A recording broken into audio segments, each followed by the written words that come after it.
Welcome, everybody, to this week's Distressed Property Call. This podcast and broadcast is brought to you by Home Loan Advocates. That's right, my partner David Bartels at Home Loan Advocate. They specialized in distressed property solutions for buyers, sellers, investors, and realtors across the country. Doesn't matter where you are, doesn't matter the situation you're in. If you're working on a distressed property and you need some assistance, call 805-413-8000. Again, that number is 805-413-8000. Ask for David Bartels or visit homeloanadvocates.com. Or if you'd like, send David an email at david@homeloanadvocates.com. This episode is also brought to you by Monster Marketing. That's right. That's the reason this call started and why we do it each and every week. Monster Marketing. It is a direct marketing method that I created to get face-to-face with people that have missed payments. It's literally 3% of the market, some more in other areas, but Monster Marketing guarantees face-to-face results with these people. We will give you proven step-by-step coaching, training, and mentoring so that you can convert those individuals into listings or deals, depending on being a realtor or investor. If you would like to find out more, go visit Honish.com. That's HONISH.com. Well, I hear sound. All right, there you are. Hi, David. Hi. I think all these web meetings are breaking the internet.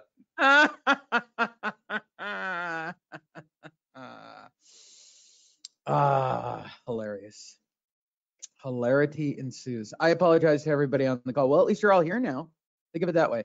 From your side, David, make me the presenter and I'll do screenshots. I think we're good from that. I think because I went out and in, I'm no longer the guy.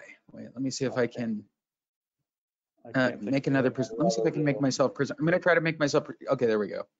Now everybody should be able to see my screen. Yep, we're good. We're good. All right, we're all good. Let's try again, okay? Hi, everybody. Welcome to your weekly coaching call. My name is Lee Honish. I'm joined by David Bartels, as always. You can contact David for all of your short sale needs and short sale mitigation needs. 805-413-8000. David, what is Home Loan Advocates? Well, we're a real estate consulting firm that specializes in short sale negotiations. We also assist homeowners who are trying to keep their house by helping them with loan modifications and foreclosure postponements and those kinds of things of community-oriented activities. And those people who want to have a short sale or distressed property they want to talk about, 805-413-8000, 805-413-8000 would be a way to reach me. You could also email David at homeloanadvocates.com. You can go to homeloanadvocates.com, as you see on the screen for those watching the video, and you can find out all this information and all the different resources. For me, my name is Lee Honish. You can go to honish.com through the coronavirus and on. All you got to do is type in HONISH.com, as you're seeing on the screen right now. Fill out the form, text me from my phone number, 858-663-2537. It's easy. I took down my big website. All there is a form and my number. I am here to listen to you. I generally book out all of my meetings in the afternoon, David, and it's irritating to most people I know, but usually from about 2 o'clock to 6 or about 7 o'clock, I do 1 hour calls with people that just have questions about marketing. Lastly, hey, go to coachingcalls.info. David and I have decided that through the coronavirus outbreak, you guys need more content, including our own students. So type in coachingcalls.info. First of all, you can find the link to this webinar and you can join us live and find out why it took us 20 minutes to get this right.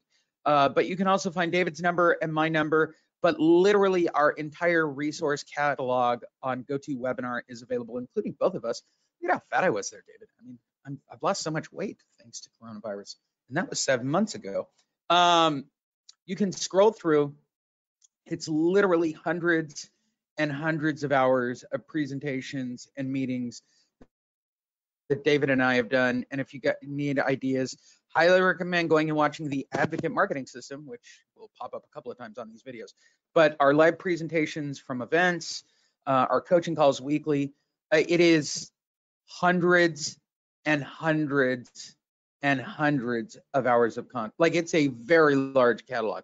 So go ahead, just go to coachingcalls.info and join us Wednesdays at 10 o'clock for this call that we're doing right now. You just click on the link. It'll open up a registration page just like that for GoToWebinar. And you'll see it's a multi-timed presentation that in 18 months, David will remind me to update, because every 18 months I forget to do it and everybody gets upset with me. Moving forward. You should not rely I'm on. going to forget anyway, David. Yeah, right. Well, we can't rely. I'm 0-2 on updating that whole, but currently we're meeting 42 more times. So we're kind of on a roll at this point. Moving forward, Realtor.com, as well as the New York Times, as well as Realtor.com again. Everybody's doing their speculation on where this is going for real estate. I know we talked about this last week, David, but let's be objective about a ripple effect that's actually happening here. So the spoken truth is about 10% unemployment at this point. I read an article where that's not the truth, because really gig economy and a lot of people who had side jobs and side hustles probably puts us closer to about a 20% unemployment rate, depending on who you want to believe on this whole thing. My whole thing is there ultimately a ripple effect that's about to happen here with the value of property that's going to happen through the United States? I know we've been pushing this for the last couple of weeks that, look, get into short sales, build your list right now. Everybody's going to get pre-approved for forbearance agreements and loan mods or whatever. Like, the bank doesn't want to deal with it. Clearly, they don't want to deal with it. But when this all ends, we're literally creating that backlog of, yeah, they got to do something now. I feel like we're on the verge of that. I'm just being honest. Yeah, the unemployment rate is just too high. Yeah, well, the question is how temporary is this high unemployment rate? So, it's a little different than 2008, because this is more like a natural disaster. We know it's going to end. When's it going to be? On the 1st of May, the 1st of June, the middle of June? But at some point, people are going to go back to work, at least gradually. The banks, the banks are offering these forbearance plans that really, give people, whether or not they need to skip a mortgage payment or not, all they have to do is call their bank and say, I'm affected. There's no proof needed, and they get put on a 90-day forbearance plan right from the very beginning.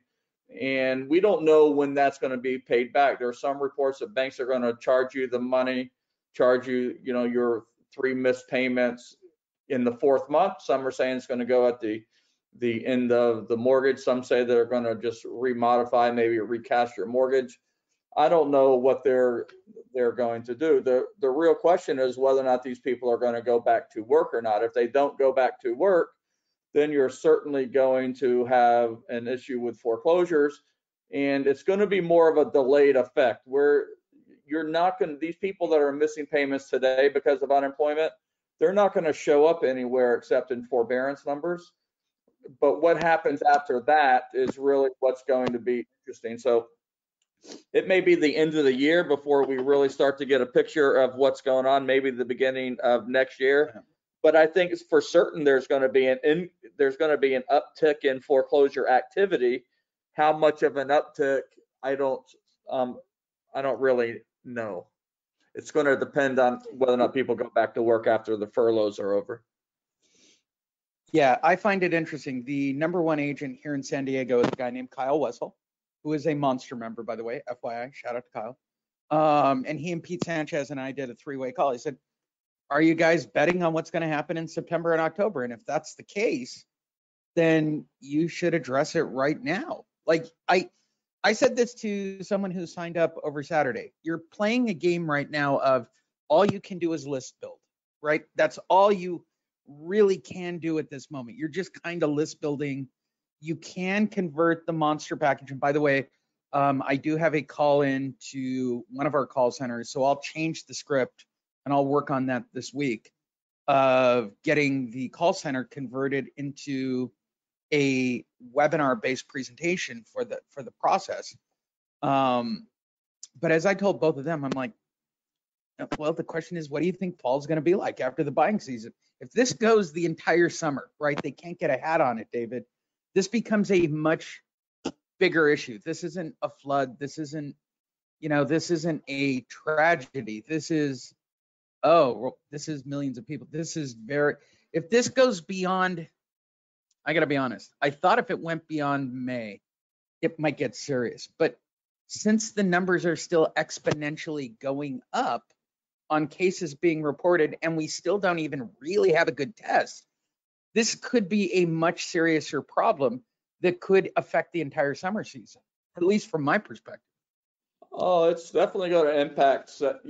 I mean, I'm as busy as anybody that I know, and I've got to tell you, we're struggling to get new business into escrow now. I mean, we started out with a real bang, so it's going to have an impact. What we don't know is how many sellers are going to get on the market. So, the best advice I can give real estate agents right now, and I'll come back and talk about foreclosures because I think this is part of it, that there is going to be a lot of pent-up buyer demand. And that is going to be a massive influx of buyers as soon as they lift the restrictions. And the sellers who are on the market at that moment are going to benefit greatly from that demand. Then you start to get into the unknown. So a lot of people are saying that you're going to have a brisk June, July, and August, and that it will continue into the fall and winter. And I don't know if that's just optimistic thinking, wishful thinking, or that's what the pattern is going to be. I think, again, a lot of it comes down to what people's confidence is and what unemployment is. So we're already starting to see lenders tightening up lending criteria as liquidity becomes an issue, which means that's going to force some buyers to the sidelines. When FHA starts raising their criteria, to 680, which is what I'm hearing a lot of those FHA lenders are doing, that's going to push a lot of first-time buyers out of the marketplace.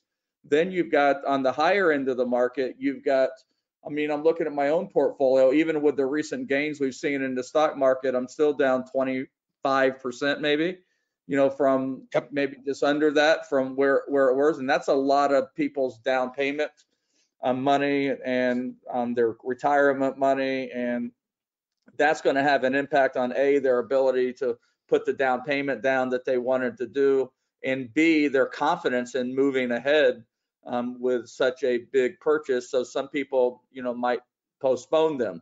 And so what happens is if you end up in a situation where you have all these sellers that are bringing their house to market because they say, well, we'll just wait and then we'll go back and everything's going to get back to normal, which may happen, probably not that easily, but and if you don't have the buyers there, then you're certainly going to see some depreciation in values.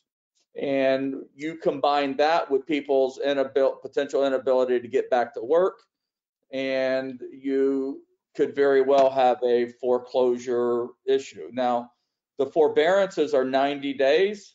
Fannie and Freddie and FHA are saying that you can do a forbearance up to maybe 12 months with some proof. We'll see how liquid that is. And the big unknown is the secondary market. So these lenders, these servicers, the Mr. Coopers of the world, who is the largest servicer, if people stop paying them, they still have to pay the bondholders, the mortgage-backed securities on those. And the Fed, there's rumor that they're going to infuse capital there, but they're probably not going to. What we're hearing is that if these banks start to get in trouble with that and they start to freeze, that Fannie and Freddie is going to take those assets back and service them themselves.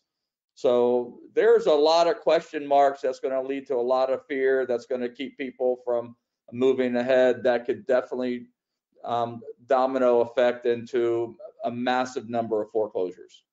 That's ultimately, but yes, right. That's ultimately what this becomes. It becomes the question of how big is the ripple from this entire effect, and what can I do about it, since everybody on this call, or even watching the video or listening to the audio, you are deemed essential service. Congratulations. I keep saying it. The basics are what the basics are. And I realize that you're a broker, David. I'm a guy who teaches real estate agents and brokers and consults with mortgage people and escrow companies and small businesses. And I get asked a lot, what are the basics right now? I said, the truth is, you should be doing anything you can do to generate a phone number and an email address. I know we've been talking about it for 2 weeks, but I want to keep going to it. Start generating a list now. Please start generating a list now. And specifically doing monster marketing, or doing if you're going to do direct marketing, the reason monster marketing and advocate marketing are unique, technically it is not a door knocking, it is not a cold calling situation. It is a passive program where you put a marketing piece on a property, and then ultimately you schedule an appointment. And I am working on the script of making it via webinar, which any of you who currently have the product, just call the call center and make the change. Have them schedule a webinar time and change out the script instead of a face-to-face time. This is unprecedented, David. Like I keep thinking, well, maybe there's got to be a good script for the call center. There's a way to really do this. You said you were going to test it out. How are your webinars with potential clients working out right now? Well, we have been told by our local association that we are, even though the state of California is essential, Ventura County says that we're not, and the county has overridden the state guidelines, which means we're not allowed to meet face to face with people. We're not allowed to sticker. We're not allowed to show. We're not allowed to do inspections. We're not allowed to do listing appointments. Now, that doesn't mean some people are doing that. Now, having said that, I have done some Zoom meetings, but they were not distress related. We haven't been able to try that because my tagger doesn't want to tag, right now and go to the door. So I don't really have any opportunities to do that at this moment, but I have done a couple of listing presentations and they have gone very well, very, very well. I've had talks with a couple of people about this. At the end of the day, I don't think you're ever going to be face to face, but maybe you can walk us through what your presentation's on like. Are you using a PowerPoint? How are you doing it specifically? Well, I've been using Zoom. So I switched to Zoom, which is really very easy to use. I think it's like $15 a month to be able to get it done. We've been doing a combination of video, and we've been using the same material that we take in a listing presentation, just the electronic versions of that. And so I kind of just open them all up on my browser or my documents, whatever I'm using, and I just kind of put them in order and I just reference them during the course of our conversation. So in the part of the presentation where I might go into the folder and pull something out to present it, I simply look for it and I put it on the screen and we walk through it. The big difference is that when it comes to talking about valuations, I just show them the comps and I just say, hey, the value of your house might be more or less than this based on condition, location, timing, strategy, those factors that we really, can't do. So without you at least giving me a virtual tour of the property, it's really difficult for me to assess it. Now, this person that I did this with last, they were not at that house when they do it because they were secluded somewhere else and they're not able to travel to their house. They were at their other house in Arizona. So I didn't get it done. Now they're traveling back on Monday or Tuesday, and we're going to do another virtual meeting where they're going to basically give me a virtual walkthrough. And then from there, we'll put together the strategies and kind of get everything going. And the objective with them is we'll go ahead and get your listing done. We'll get your get your presentation all ready. In other words, get everything loaded, your virtual tours, your photo array, the MLS listing. And so the minute that the governor lists the restrictions, we simply put them on the market, and bam, they're there right as the wave begins to crash. Doing open houses and whatever it is we're allowed to do. I want to ask specifics. I've done a number of them very well, very easily. Okay. Are you doing video of yourself? I know that with Zoom, and I use GoTo, which is why we were late, because GoTo is a dedicated closed VPN network, which is kind of a pain in the butt sometimes, especially when everyone's on the internet. But are you doing video of yourself while you do the presentation? I'd like to get into some specifics from a marketing perspective. For me, I know this. We're doing the face-to-face. I have a more successful. Right. Go ahead. Yeah, and I find that's better for credibility. I mean, we can, I can see their body language. I see if I'm, talking over them or they're talking, over me. It just really helps with the trust building, and I'm, of course I do a lot of presentations, so I have an advantage over people who don't. And so I'm very comfortable in, that environment.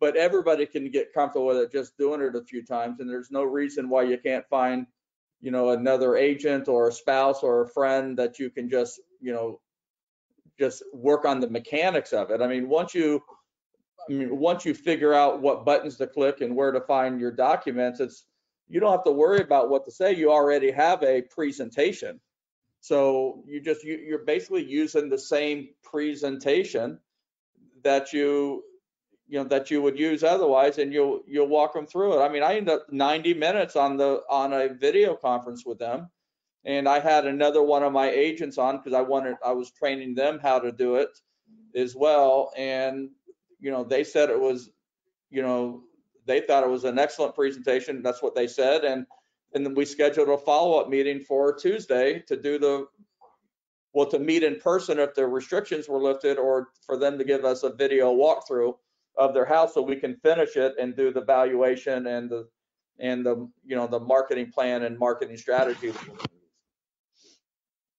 Yeah, I completely agree with you. And I would say that for anybody, if you are going to a virtual world, every computer that I think all of you actually have has an actual, has the option of turning on the screen cam like this. I think people become too obsessed of what would that look like? Hi, everyone. That's it. Just turn it on. It doesn't. I think there's a lot of thought. There's too much thinking about what am I going to look like? What should I be wearing? How should I do it? I know that you're kind of a details guy, so I assume even right now you're probably in one of your polos right now, David, but you're not worrying about all the details on this, right? You're just turning on the cameras and going. For sure. So hello. So yeah, I just have a comfortable. Shirt on. Now, if it was an important meeting, I might put, I have a T-shirt underneath my pullover, right? And it's polo, not Izod, by the way. So if it was a really important meeting, I might put a collared shirt on underneath it. But if I was just doing a casual meeting, this is what I would wear. And I've been advised to wear pants, too, because sometimes you stand up, and I'm happy to show that I have pants on, just in case I had to stand up for any reason. I don't. I gotta be honest. I don't, David. I don't. I didn't go that far. So I'm still in pajama bottoms. Yeah, so it's really pretty. It's pretty easy, and it's easy to make a connection like this. Even and the way that Zoom works is that you not only see them, but you can see what you look like in that screen as well. I don't know all the functionality of the GoToWebinar, but Zoom was really pretty easy, and it's easy to test out because a Zoom account is free, and they cut you off after 40 minutes. So if you're just doing 40-minute meetings or less, then you don't even need to pay for it. And then to get the upgraded version that I use, which is basically unlimited usage, it's $15 per month.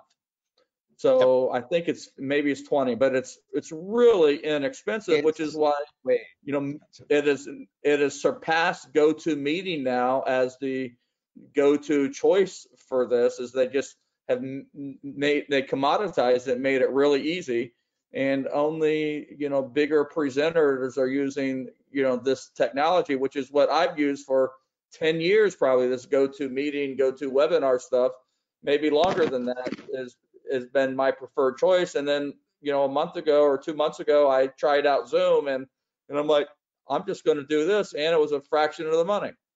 Yep. So, yep. If I didn't have all the product on that platform, David, I can't see anybody, but nice to be seen. That was and nice. You can do it with a lot of people. I'm doing a meeting as soon as this one is over. We're having an office meeting. There'll be 4 of us on it. Everybody will be on their laptop, and all 4 I'll be able to see everybody like we're sitting around a conference table. So it's very practical. Yep. And this is one of the things that's going to change how business is done. So there's both of us. So what's going to happen is that you're going to see a lot of meetings going through this. And my virtual presentation with, you know, these sellers that I've been working with, you know, I've gotten off of those meetings thinking, well, this should be a permanent part of what I do, because I want to, instead of getting in my car and driving 30 minutes and then driving back 30 minutes and going over there, what if I have the first preliminary meeting just like this? What if we had a coffee date, a video date, and we spent 15, 20 minutes, get to know you, understand what they're trying to accomplish, do the needs analysis, and then customize, you know, my presentation. So then when I go out there, I can hit on all the specific needs. That's one of the things I'm thinking about. So the other thing that I'm thinking about experimenting with is just do the listing presentation short of the walkthrough of the house and the valuation, you know, kind of build the credibility and earn their trust and respect and confidence based on how we're going to sell the house, who we are, what we do, how we do it, and then show up at the house to do the walkthrough, tips and strategies on what to do, what not to do, what pricing strategy do we use, what marketing strategy do we use, and then get their agreement on that and go right into the paperwork. And now that's just a 30-minute kind of wrap-up closing meeting, as opposed to 90 to 120 minutes of meeting and trying to close all at the same time. Right, because it ultimately comes down to time and time allotment. Because if you get this, and for everybody watching, I want to make this clear. There's a reason why the camera is right here. It's letting you keep eye contact directly on the people and still be able to see this, just from a mechanic standpoint. That isn't a mistake to have the camera there. Ideally, you want to raise, raise the camera. You want eye level, more eye level, instead of it looking up your nose like it's doing to me right now. Or sit down on it like I do. I sit on mine a little bit more. But yes, I agree. I mean, the closer you can get to the real icon, it's really important, because I do enough video where lower chair, whatever, I can lower. I can actually, I'm all the way to the ground on the current desk, but I just know this. I know you're going to be a little weird by it. This is me looking at me, and look at where my eyes are now, instead of I need to make eye contact with David. So I've got to look at that. It's a big deal. You won't notice it until you shoot a lot of video. I know for me, because I do so many podcasts and so many videos. When I used to do video, and I have a backdrop, I have all that stuff. I just don't tend to use it anymore. I can see when I'm looking to the side or I'm doing it. It doesn't work, because it's just me. So I need to be. I'm just telling this for all of you. This is the direction you got to go. At this moment, I got to be this guy right here in this shot to have this discussion about your house, about your marketing, about what I'm going to do for you. And here's my presentation. And yeah, I agree. I've actually been looking at Zoom, because for those of you who don't know, the go-to company is brutally expensive every single month. It's brutally expensive. I saw the bill the other day and I thought, yeah, I'm close. I'm really close. I'm kind of over. It doesn't really give you, much more value then other than it archives your stuff, but you take it off the platform anyway and put it on your own, so it doesn't really matter. Yep, everything I do. So there's your little tutorial from both of us on that topic. I will turn my camera off because David's place looks nicer than mine at this moment. I'm in. Once again, David, tell everybody about Home Loan Advocates before we take questions from everybody. Well, we're a national organization of like-minded real estate agents and investors who believe in making sure homeowners facing distressed circumstances understand all the alternatives to foreclosure. So what we do is we find our way to the front door using a tagging system where we actually get them, that you invented, Lee, that gets them to call us, and we end up having a face-to-face meeting with them to talk about the different strategies. Most people want to keep their home, and so we undertake a strategy to help them do that through a variety of methods that we teach in the advocate marketing system. And through that process, we build the trust and rapport needed. So when they fall into the 96% category of people who are not able to get a loan mod or figure out how to keep their house, then they return to us for assistance with transitioning out of that house and into something else. And that's where the profit opportunity comes into play. So if you want to talk about that, you want to see a preview of how that works, you can just email me at david@homeloanadvocates.com, david@homeloanadvocates.com. Of course, you can call me 805-413-8000, and I'd be happy to chat with you. And my name's Lee Honish. I am the guy who somehow created all this craziness with a little product called Monster Marketing. I am the foremost leading authority on real estate marketing these days, based on my phone conversations. Nobody really has a clue. I do. Go to honish.com, fill out the form. My phone number is listed there as well. 858-663-2537. Just text me. I will call you. We will do an hour. It'll be the best hour of your life. And again, for everybody, I can't stress this enough. Go to coachingcalls.info. You can get the link and join us here. David and I have agreed to make all of our backlog and catalog available for everybody through the coronavirus and everything that we've ever done, at least on GoToWebinar until I move over to Zoom. And then I got to figure that problem out. Which would be my third platform. I started on AnyMeeting, which is free, kind of awful with commercials, but AnyMeeting, and now we've been on GoToWebinar for, I don't know, 5 years, whatever it is. The entire catalog's available. Just type in coachingcalls.info. But you know what? Do something out of the ordinary. We really do appreciate all of you listening and showing up each and every week. Just go start building your list.